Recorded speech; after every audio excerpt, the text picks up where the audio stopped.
Hey all, this is Alex, Central Carolina's success coach for health sciences and human services.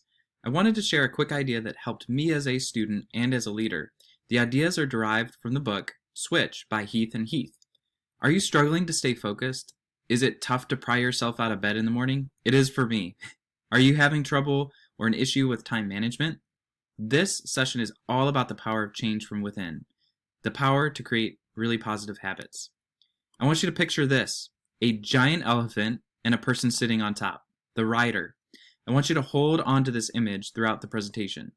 The power of the elephant and the role of the rider in providing the elephant with critical direction. As I shared in my intro, many of us struggle with that morning alarm clock. The elephant represents your emotion. When the alarm goes off, your emotion sinks in to the comfort of sleeping in. Maybe you're overwhelmed and just thinking about that extra 15 minutes and how much it's going to help you, so you hit snooze.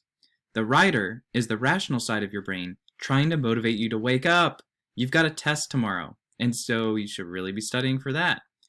The idea here is that in order to affect any change, be it within ourselves, our families, our community, we have to do three things. Direct the rider, motivate the elephant, and shape the path. So what does that actually mean? Number one, direct the rider. To institute change, you have to be super specific. It's not just about setting the goal of, I want to get good grades. It's setting in the specific habits that are going to help you achieve those grades. In the book, Heath and Heath tell the story of two researchers who encouraged people to eat healthier. They found out that families routinely purchased milk, and that if they could influence families to purchase 1% milk instead of whole milk, that could make a huge difference in the health of the community. So in this example, they narrowed a really specific change that they wanted to see by noting a specific behavior to change. So, number two, you've got to motivate the elephant. That means stirring up emotion to get you to act. Those same researchers showed participants just how much fat was in whole milk versus 1% milk by showing them the amount of fat in the glass, evoking an ew, gross emotion. So for you, you need to find what evokes emotion in you to move you to action. If sleeping in is the behavior you want to change, you need to find out what motivates your elephant. Perhaps it's a particular song that gets you pumped every time you hear it. Or perhaps it's putting a timer on your coffee maker and waking up to the delicious smell of coffee. Whatever it is, you need to stir your emotion. Keep in mind that self-control is an inexhaustible resource. Next, you've got to shape the path. In a different study, researchers tested people's unconscious eating habits in a movie theater. They handed moviegoers free drinks and popcorn. But the catch? There were two different sized popcorn buckets, large and small. Both of the popcorn buckets were filled to the top with stale, really old, gross popcorn. People still ate it because it was free. The question that the researchers were trying to test is, would the size of the bucket change how much people ate? Their answer? Yes.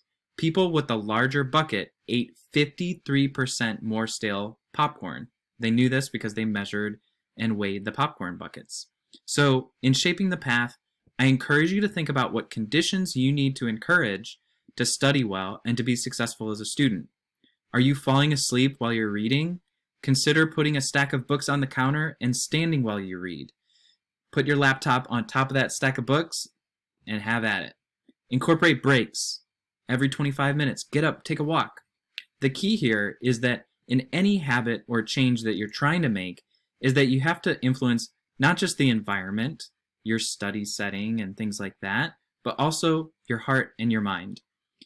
For example, if you only motivate the heart and think about your overarching goal without any concrete plan on the daily, you're not going to get there. And similarly, if you only think about the daily grind without knowing your why and motivating your emotion, you're not going to get there either. So you need the heart and the mind to work in concert, and you need to shape your environment to be conducive to the goals that you're setting out for yourself. A couple other tips. In directing the rider, your rational side, you need to find the bright spots. What's working well? Do more of that. Script the critical moves that you need to make by setting the goals. Next, in motivating the elephant, You need to not only find the feeling that will evoke action, but you also need to shrink the scope and size of the change. For example, if your goal is to study more during the week, then that can be actually a really overwhelming goal. I don't have any time, you exclaim. I work. I have way too many family responsibilities to incorporate more study time. Instead, shrink the size of the change that you're trying to provide, right? So think about getting an hour here and an hour there that you can start to incorporate more regularly. Perhaps you start waking up just 1 hour earlier every day and you devote that hour to studying. Shrink the change. Finally, in shaping the path, you've got to pay attention to your environment. Build strong routines and habits. No one does this alone. Make sure that you're reaching out for support. Rally your herd. What does that mean? I want you to be talking to your instructors, your advisors, success coaches, reaching out to at least one classmate all throughout the semester. And talk with your family about how important it is for you to be successful in your classes.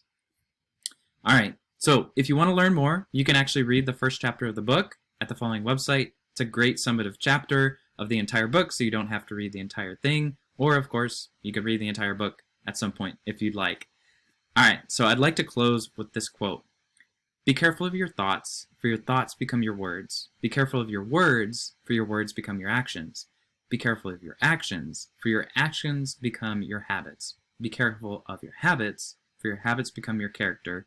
And finally, be careful of your character, for your character becomes your destiny. I wish you my absolute best as you continue your academic journey this semester. Keep at it. You've got this.